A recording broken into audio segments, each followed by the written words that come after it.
Welcome to the health CCO. Urinary system, जिसको आम जबान में निज़ाम इखराज कहा जाता है, जिस्म में कारकर्दगी के दौरान और इफ़ाल के बाद बेकार और फजूल मादों का इखराज निज़ाम इखराज कहलाता है। First we studies the anatomy of urinary system. ऐसे कौन से अज़ा हैं जो निज़ाम इखराज का हिस्सा होते हैं।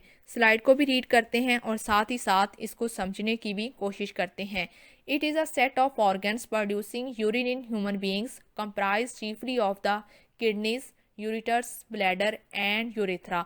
इंसानी जिस्म के अंदर कुछ अज़ा का सेट पाया जाता है जो कि पेशाब के मतलका निज़ाम दर्ज झैल अज़ा पर मुनहसर होता है, जिसमें शामिल हैं किडनीज, जिसको गुर्दे कहा जाता है, यूरिटर्स, इसको पेशाब की नाली बोलते हैं, ब्लैडर, इसको मसाना कहा जाता है, और यूरिथ्रा, जहाँ से पेशाब को खारिज किया जाता है उस हिस्से को हम यूरिथ्रा का नाम देते हैं। ये तमाम ऑर्गन्स आपको साथ वाली तस्वीर में वाज़िया तौर पर नज़र आ रहे हैं, जहाँ पर आप देख सकते हैं कि इंसानी जिस्म के अंदर दो गुर्दे पाए जाते हैं, राइट और लेफ्ट साइड पर, और इन दोनों गुर्दों में से एक नाली निकलती है जिसको पेशाब की नाली कहा जाता है, और इसको हम इंग्लिश में या एनाटॉमी की ज़बान में यूरिटर का नाम देते हैं। इसके बाद ये दोनों नालियाँ एक बालून की तरह एक गुब्बारे की मानत वाले हिस्से में जाकर मिल जाती हैं, जिसको ब्लैडर या मसाना कहा जाता है, और उसके बाद आखिरी हिस्सा यूरिथ्रा होता है। The main organs of the urinary system are the kidneys which form urine.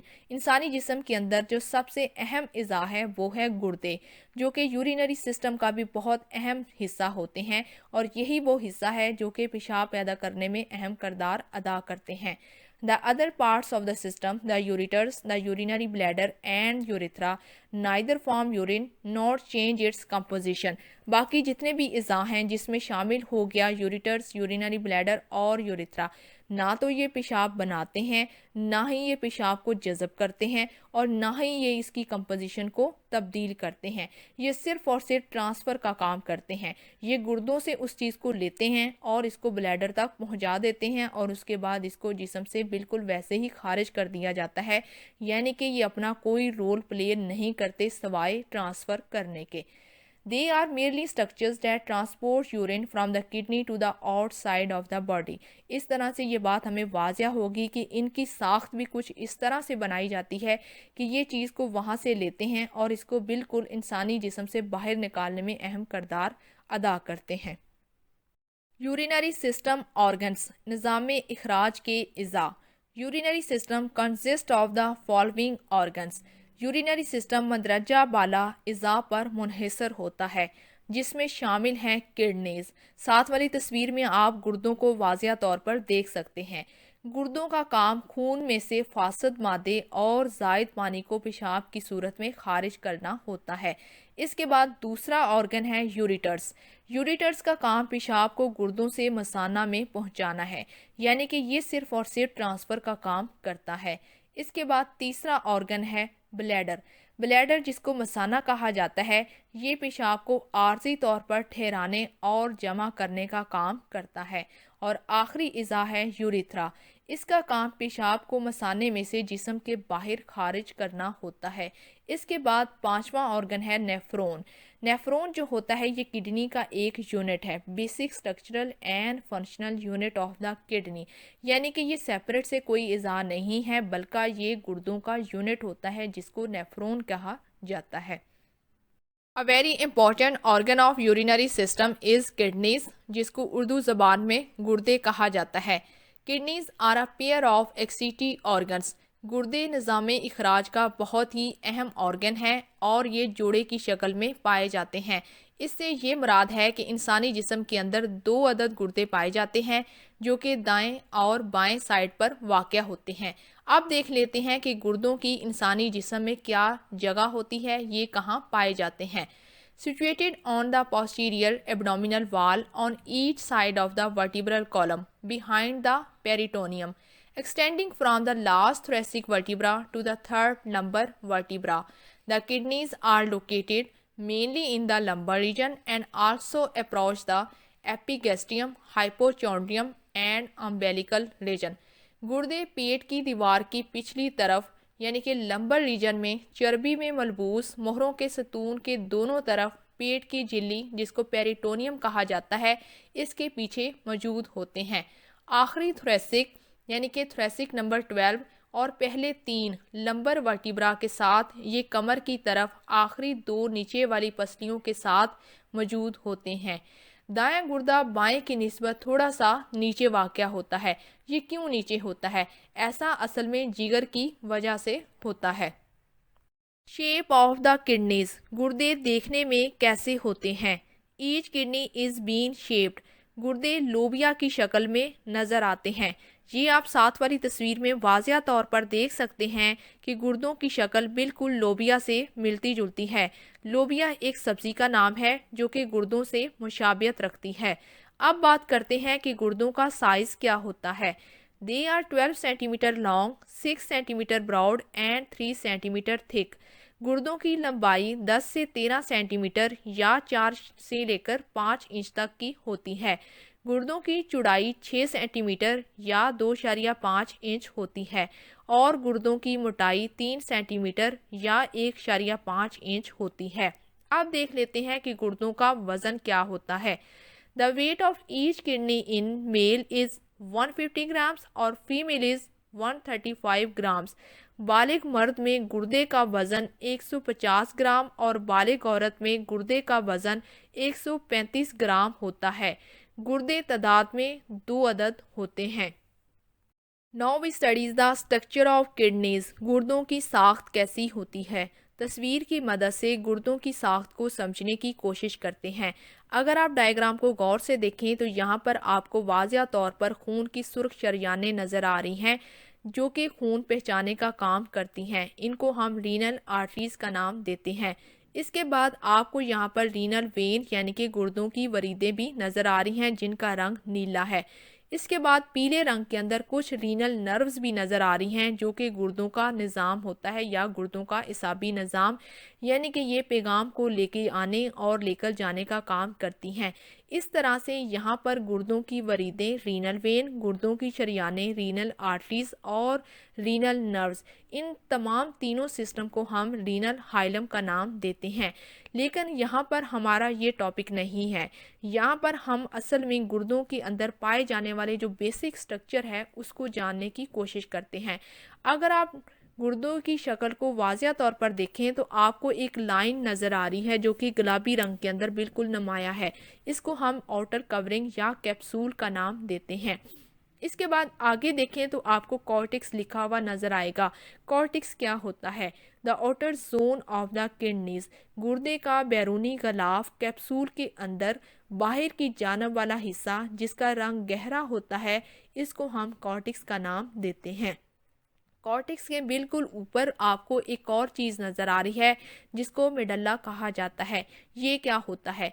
The inner zone of the kidneys, बिल्कुल कॉर्टेक्स के साथ ही अंदरूनी हिस्सा जो कदरे हल्के रंग में होता है, इसको हम मेडल्ला का नाम देते हैं।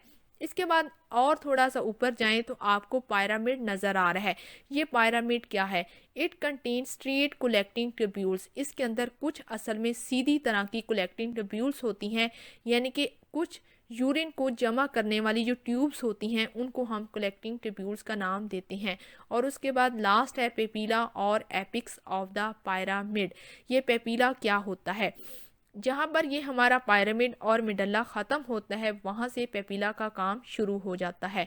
इसके साथ साथ कुछ और चीज़ें भी हमें गुर्दे की साख्त में देखने को मिलती हैं, वो भी समझ लेते हैं।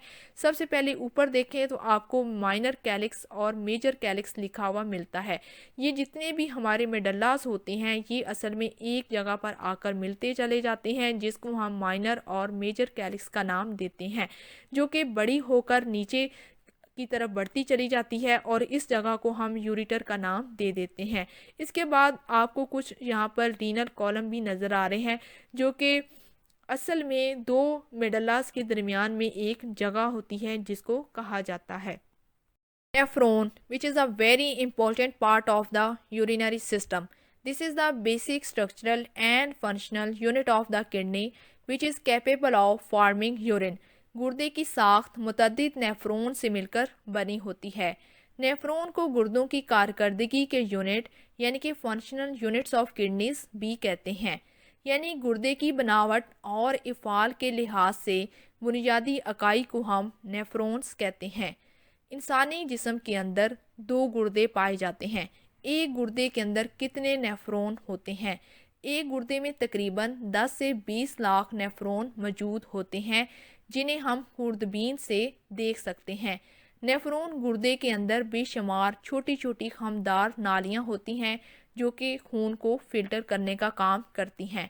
ये तो बात हो गई एक गुर्दे की। दोनों गुर्दों के अंदर कितने नेफ्रॉन्स पाए जाते हैं? तकरीबन 2.4 millions in both kidneys are present is a nephrons. अब बात करते हैं कि गुर्दों के अंदर पाए जाने वाला जो नेफ्रॉन होता है उसका क्या साइज है। The total length of a nephron including the collecting duct is 45 to 65 millimetres. इनकी लंबाई तकरीबन 45 से 65 मिलीमीटर तक की होती है।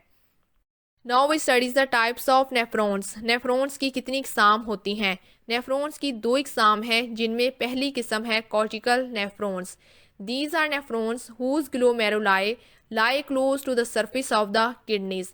ये नेफ्रॉन्स की ऐसी किस्म है जिनके ग्लोमेरुलाई गुर्दों की सरफेस के करीब तर पाए जाते हैं। ये ग्लोमेरुलाई क्या है? ये असल में नेफ्रॉन का एक हिस्से का नाम है जिसको हम अगली स्लाइड में डिटेल में पढ़ने की कोशिश करेंगे। These nephrons comprise about 85% of the nephrons in the kidneys and have glomeruli located in the renal cortex। और इस तरह से ये ऐसी नेफ्रॉन्स की किस्म है जो कि गुर्दों में तकरीबन 85% हिस्से पर ये मुश्तमिल होते हैं। यानी कि इससे ये मुराद है कि गुर्दों के अंदर कॉर्टिकल नेफ्रॉन्स की 85% हिस्सा होता है। And have glomeruli located in the renal cortex, और इस तरह से इनके ग्लोमेरुलाई रीनल कॉर्टेक्स में पाए जाते हैं। अब चलते हैं नेफ्रॉन्स की दूसरी किस्म की तरफ जो कि है juxta medullary nephrons. These are nephrons whose glomeruli lie deep in the renal cortex near the medulla. ये नेफ्रॉन्स की ऐसी किस्म है जिनके ग्लोमेरुलाई रीनल कॉर्टेक्स की बिल्कुल गहराई में पाए जाते हैं और रीनल कॉर्टेक्स जो है वो मेडल्ला के करीब तर पाया जाता है। अब चलते हैं साथ वाली तस्वीर में और इन दोनों इकसाम को वहाँ पर समझने की कोशिश करते हैं।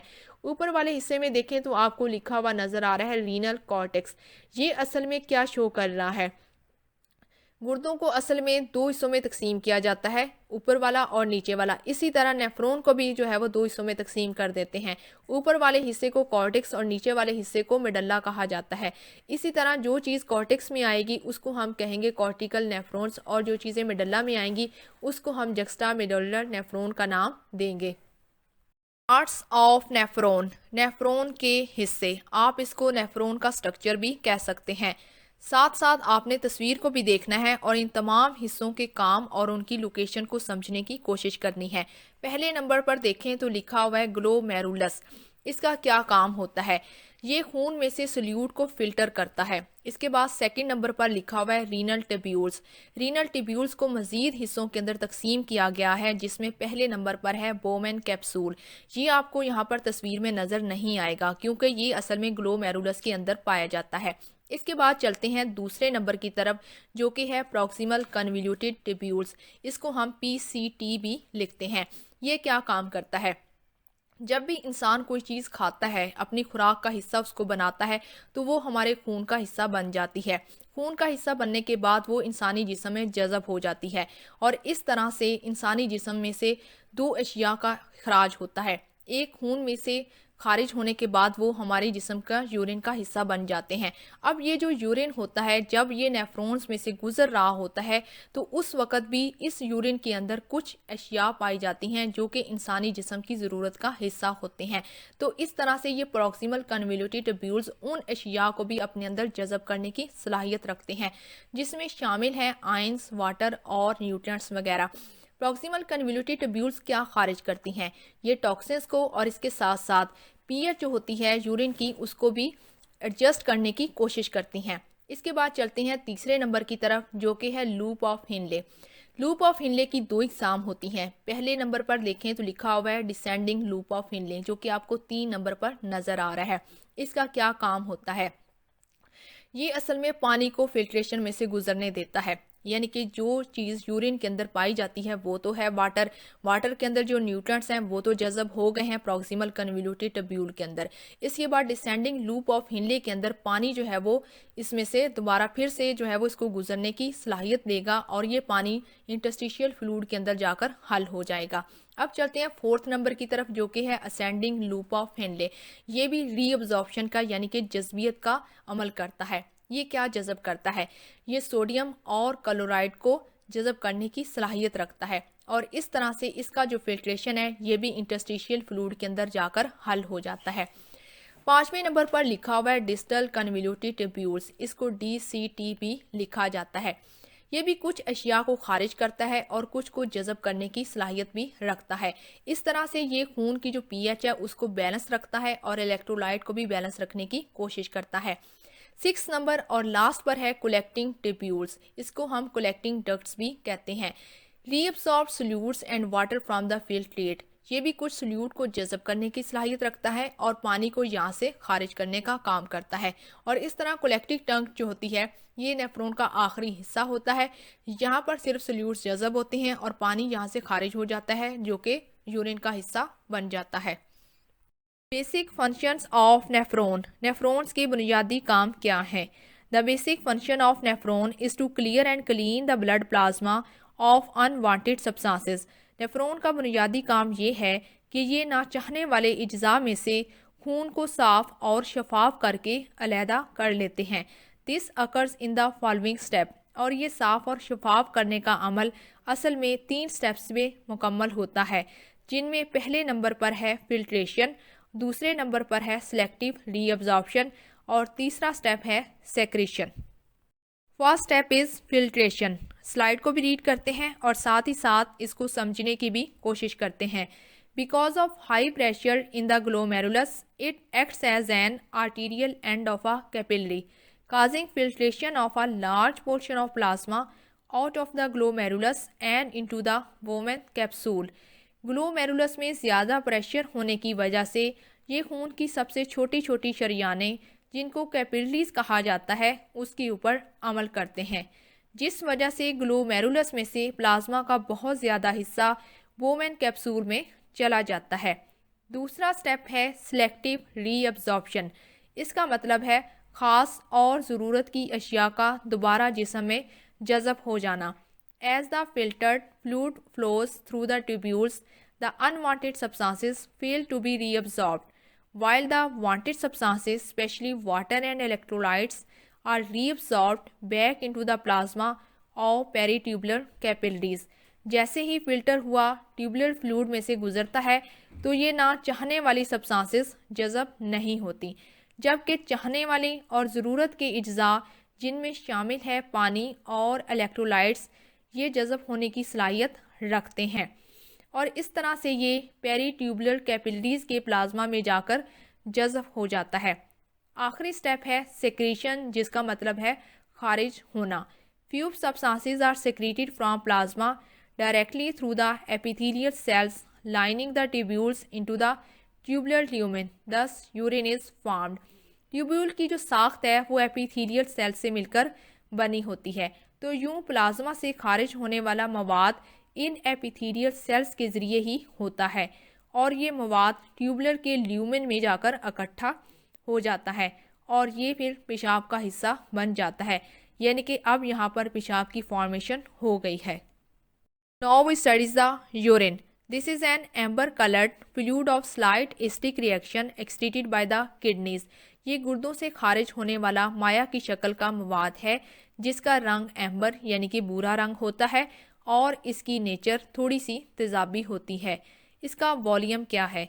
The volume of urine excreted in a normal adult varies between 1000 to 2000 millilitres per day. रोज़ाना की बुनियाद पर एक एडल्ट पर्सन में तकरीबन 1000 से लेकर 2000 मिलीमीटर्स यूरिन खारिज होता है। इसका रंग क्या होता है? Colour is the pale yellow और amber, depends upon the pigments called urochrome. Urine का रंग असल में डिपेंड करता है पर्सन टू पर्सन। इसका बुनियादी रंग पीलाहट या फिर हल्का भूरा होता है। अगर तो इसके अंदर कोई पिगमेंट खारिज हुआ है तो उस बीमारी को हम यूरोक्रोम का नाम देंगे। इसकी पीएच क्या होती है? इसकी मीन जो पीएच है वो तकरीबन 6 है, या फिर नॉर्मली कह सकते हैं आप 4.6 to 8। केमिकली इसकी नेचर थोड़ी सी तेजाबी होती है। नॉर्मल कॉन्स्टिट्यूएंट्स ऑफ यूरिन और कंपोजिशन ऑफ यूरिन। यूरिन किन अशिया से मिलकर बना होता है? इनको हम 2 सबस्टांसेस में तकसीम कर लेते हैं। पहली किस्म है ऑर्गेनिक सबस्टांसेस, जिसको हम नामियाती अज्जा भी कहते हैं। इनमें शामिल है urea, creatine, ammonia, vitamins, allantoin, enzymes, uric acid, creatinines, hippuric acid, amino acid, oxalic acid और हार्मोन्स वगैरह। अब देखते हैं इन ऑर्गेनिक सब्सटेंसेस कौन सी हैं, यानी कि गैर नामियाती अज्जा कौन कौन से शामिल हैं, जिनमें है sodium, phosphate, potassium, magnesium, chloride, sulphate, calcium और आयोडीन वगैरह। लास्ट स्लाइड में हमने डिस्कस किया नॉर्मल कॉन्स्टिट्यूएंट्स ऑफ यूरिन को, जिससे ये मुराद है कि ऐसे अज्जा जो कि यूरिन का हिस्सा होते हैं या फिर उनको यूरिन का हिस्सा होना चाहिए। अब बात करते हैं अबनॉर्मल कॉन्स्टिट्यूएंट्स की। ऐसे अज्जा जो यूरिन का हिस्सा हो जाएं तो फिर ये सेहत के लिए नुकसानदेह होते हैं, यानी कि ये ऐसे अज्जा हैं जो कि बीमारी का बायस बनते हैं। अब देख लेते हैं कि ऐसे अज्जा का बढ़ना या कम होना कितना नुकसानदेह होता है, और ये कौन कौन से अज्जा हैं, जिनमें शामिल है प्रोटीन्स। प्रोटीन्स में शामिल है albumin, globulin and Bence Jones proteins. अगर तो ये अमाउंट से ज़्यादा हो जाएं तो फिर ये नुकसान का बायस बनते हैं। दूसरा है शुगर, जिसमें शामिल है ग्लूकोज, फ्रक्टोज, गलेक्टोज, लैक्टोज और पेंटोज वगैरह। तीसरी किस्म है ब्लड की, जिसमें शामिल है red blood cells and white blood cell, यानी कि खून के सुर्ख और सफ़ेद ज़र्रात। अगर तो ये तादाद में ज़्यादा हो जाए तो फिर इसको हम यूरिन का एबनॉर्मल कॉन्स्टिट्यूएंट्स कहेंगे और ये एक बीमारी की वजह बनते हैं। फोर्थ है कीटोन बॉडीज़। फिफ्थ है इंडिकान। इंडिकान क्या होता है? यूरिन में अगर पोटाशियम का लेवल बढ़ जाए तो उसको हम इंडिकान कहते हैं। सिक्स है हमारे पास पिगमेंट्स, जिसमें शामिल है बिलिरुबिन, पोरफायरिन और मेलानिन वगैरह। सातवां है कास्ट। ये छोटे छोटे ट्यूब की शक्ल के पार्टिकल्स होते हैं और इनको हम माइक्रोस्कोप की मदद से देखते हैं। आठवां है हमारे पास पस। पस क्या होता है? ये पीला या सब्ज रंग का एक माया होता है जो कि यूरिन के रास्ते के ज़रिए खारिज होता है। 9 is the renal calculi. Calculi कहा जाता है गुर्दों में पथरी को। तो अगर तो गुर्दों में पथरी है तो ये भी एक एबनॉर्मल कॉन्स्टिट्यूएंट कंसीडर किया जाता है। लास्ट इज़ द माइक्रोब्स, यानी कि किसी भी जरसूमे का यूरिन के रास्ते से खारिज होना, ये भी एबनॉर्मल कॉन्स्टिट्यूएंट्स में आता है। Next we studies the formation of urine. पेशाब कैसे बनता है? Fluid is filtered from glomerular capillary into the Bowman capsule. This fluid is called glomerular filtrate. ऐसा माया जो कि ग्लोमेरुलस में दाखिल होता है, फिर ये ग्लोमेरुलस कैपिलरीज में से होता हुआ बोमैन कैप्सूल का हिस्सा बन जाता है। ग्लोमेरुलस कैपिलरी से ये बोमैन कैप्सूल में असल में फिल्ट्रेशन के अमल के ज़रिए दाखिल होता है और इस तरह से ये फ़िल्टर किया हुआ फ्लूइड को हम ग्लोमेरुलर फिल्ट्रेट का नाम देते हैं। और ये मैकेनिज़्म 2 तरह से पाया तकमील तक पहुंचता है, जिसमें पहला मैकेनिज्म है basic transport mechanism through tubular membrane, जिसमें शामिल है एक्टिव ट्रांसपोर्ट और पैसिव ट्रांसपोर्ट। दूसरा मैकेनिज्म है formation of dilute concentrated urine. तस्वीर की मदद से फॉर्मेशन ऑफ यूरिन को समझने की कोशिश करते हैं। यहाँ पर आपको नेफ्रॉन का स्ट्रक्चर वाज़िया तौर पर दिखाई दिया गया है। आपने डायग्राम को बाईं तरफ से शुरू करना है, जहाँ पर सबसे ऊपर रीनल कार्पसल लिखा हुआ है। इससे ये मुराद है कि ये वो जगह है जहाँ पर फिल्ट्रेशन का अमल शुरू होता है। इसके बाद दूसरे नंबर पर आ जाता है प्रॉक्सिमल कन्वोल्यूटेड ट्यूब्यूल। यहाँ पर 2 तरह के अमल होते हैं, एक है रीअब्जॉर्प्शन और दूसरा है सेक्रीशन। इसके बाद नेफ्रॉन का अगला हिस्सा होता है जिसका नाम है loop of Henley. Loop of Henley को दो हिस्सों में तकसीम किया जाता है। पहले हिस्से को डिसेंडिंग लिम्ब कहा जाता है और दूसरे हिस्से को असेंडिंग लूप ऑफ हेनले कहते हैं। और इन दोनों हेनले के अंदर सोल्यूशन की कंसंट्रेशन आपको कम और ज़्यादा होती हुई दिखाई देगी। इसके बाद आगे बढ़ते हैं, जो कि है डिस्टल कन्वोल्यूटेड टेब्यूल्स। ये वो हिस्सा होता है जहाँ पर रीअब्जॉर्प्शन और सेक्रीशन दोनों तरह का अमल होता है और ये ऑप्शनल होता है।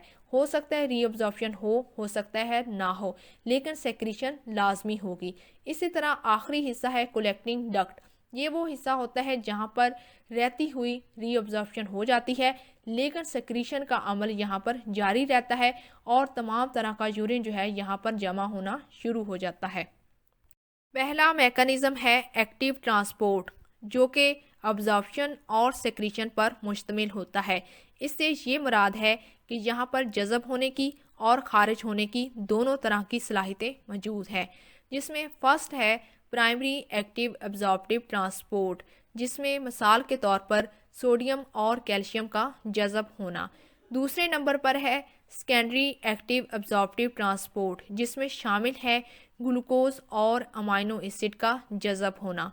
तीसरे नंबर पर है सेकेंडरी एक्टिव सेक्रीटरी ट्रांसपोर्ट, जिसमें शामिल है हाइड्रोजन, पोटाशियम और यूरेट आयन वगैरह। दूसरा मैकेनिज्म है पैसिव ट्रांसपोर्ट, जिसमें दो मेथड आते हैं। पहला मेथड है ओस्मोसिस। ओस्मोसिस क्या होता है?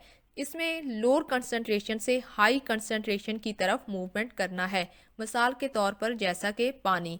दूसरा मेथड है डिफ्यूजन। ये क्या होता है? इसमें मूवमेंट हाई कंसंट्रेशन से लो कंसंट्रेशन की तरफ होती है, मिसाल के तौर पर क्लोराइड आयन और यूरिया वगैरह। फॉर्मेशन ऑफ डाइल्यूट और कंसंट्रेटेड यूरिन।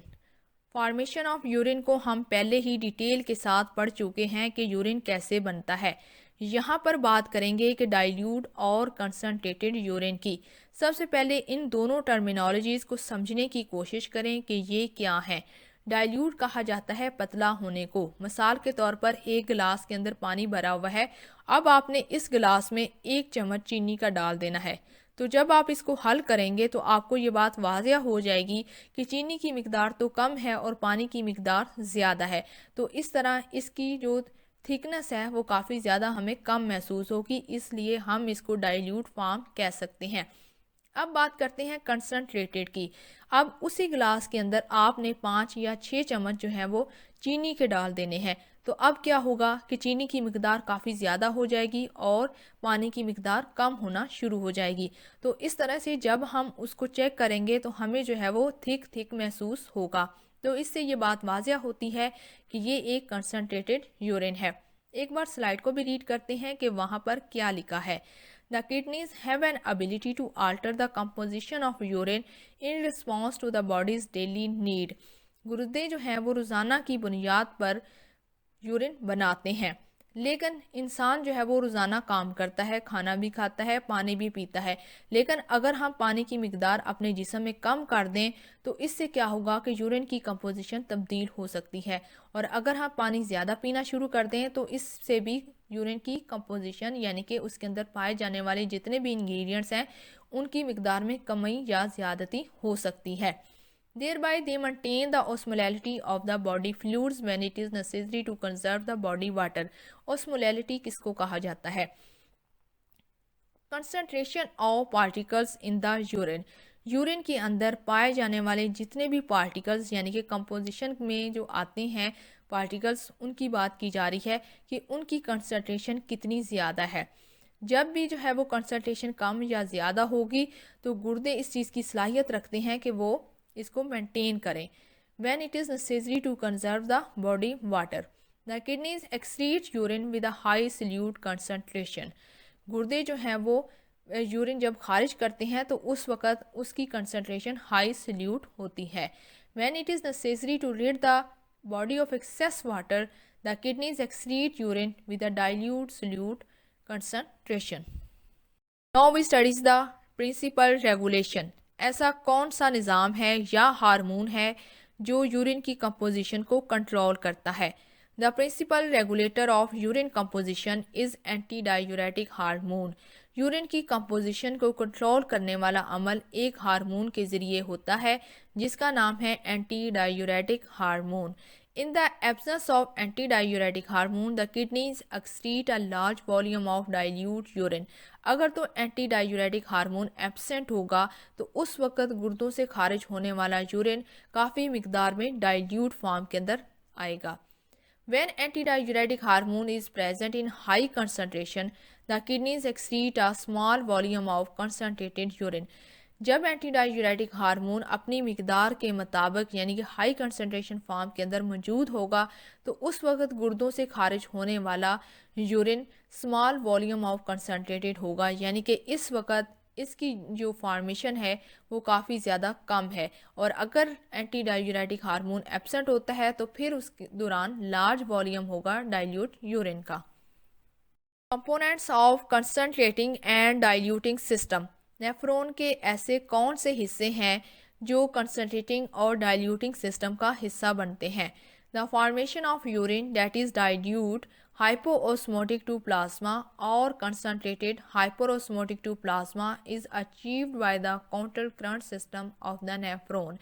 यूरिन की फॉर्मेशन जो है वो या तो डाइल्यूट है या फिर वो कंसनट्रेटेड है। डाइल्यूट से क्या मुराद है? हाइपो कहा जाता है कम को, ऑस्मोटिक का लफ्ज़ हम पहले ही पढ़ चुके हैं कि लोअर कंसंट्रेशन से हाई कंसंट्रेशन की तरफ जाना। तो इस तरह से ये बात हमें वाजिया हो गई कि डाइल्यूट में क्या हो रहा है कि हाइपो ऑस्मोटिक से लेके प्लाज्मा तक, और कंसंट्रेटेड जिसका मतलब है hyper osmotic to the plasma. Hyper कहा जाता है बहुत ज़्यादा को, ऑस्मोटिक का मतलब होता है लोअर कंसंट्रेशन से हाई कंसंट्रेशन की तरफ जाना। तो इस तरह कंसंट्रेटेड में क्या है कि हाइपर ऑस्मोटिक से प्लाज्मा की तरफ जाना, और ये तमाम निज़ाम जो है वो नेफ्रॉन का हिस्सा होते हैं। This system consist of the, nephron के कौन से हिस्से हैं जो कि इस सिस्टम में हिस्सा लेते हैं? उनमें शामिल है descending limb of the loop of Henle, यानी कि डिसेंडिंग लूप ऑफ हेनले। दूसरा है thin and thick segments of the ascending loop of the Henle. दोनों लूप ऑफ हेनले इसमें हिस्सा ले रहे हैं, डिसेंडिंग भी और असेंडिंग भी। तीसरा है मेंडरली इंटरस्टिशियम। फोर्थ है डिस्टल कन्वल्यूटेड ट्यूब्यूल्स, और फिफ्थ है कलेक्टिंग डक्ट्स। ये पांचों हिस्से नेफ्रॉन के हिस्से में शामिल है। सिक्स है vasa recta, which are the vascular elements of the juxta medullary nephron. Chart की मदद से डाइल्यूट यूरिन फॉर्मेशन को समराइज करने की कोशिश करते हैं। सबसे पहले ऊपर लिखा हुआ है decrease osmolality of ECF। Decrease कहा जाता है कम होने को, ऑस्मोलैलिटी कहा जाता है concentration of particles in urine. Urine के अंदर पाए जाने वाले पार्टिकल्स की कंसंट्रेशन क्या है, यानी कि उनकी मिकदार कम है या फिर ज़्यादा है। तो इस तरह यहाँ पर हमें ये बात वाजिया हो गई कि पार्टिकल्स की तादाद जो है वो काफ़ी ज़्यादा कम है। कहाँ पर कम है? ECF में। ECF कहा जाता है एक्स्ट्रा सेलुलर फ्लूइड्स में। तो यहाँ पर ये बात वाजिया हो गई कि ECF के अंदर कंसंट्रेशन ऑफ पार्टिकल्स की जो अमाउंट है वो काफ़ी ज़्यादा कम है। इससे क्या होगा? डिक्रीज सिक्रीशन ऑफ ADH, जिस वजह से एंटी डायूरेटिक हार्मोन का खारिज होना भी कम हो जाएगा, जिस वजह से decrease reabsorption of water in late distal tubules, cortical collecting tubules and in collecting ducts. Nephron के ये तीनों हिस्से जिनमें शामिल हैं distal tubules, cortical collecting tubules और कलेक्टिंग डक्ट्स, इनके अंदर पानी के जज़ब होने की सलाहियत भी काफ़ी ज़्यादा कम हो जाएगी, जिस वजह से more water is excreted in urine, जिस वजह से पानी जज़ब होने की बजाय बहुत ज़्यादा तादाद में खारिज होना शुरू हो जाएगा, जिस वजह से डाइल्यूट यूरिन की फॉर्मेशन हो जाएगी। यहाँ पर हमारा यूरिनरी सिस्टम कंप्लीट हो जाता है। उम्मीद है आपको ये वीडियो भी अच्छी लगी होगी। अगर आपको वीडियो अच्छी लगी है तो चैनल को लाजमी सब्सक्राइब किया करें और वीडियो को लाइक भी किया करें।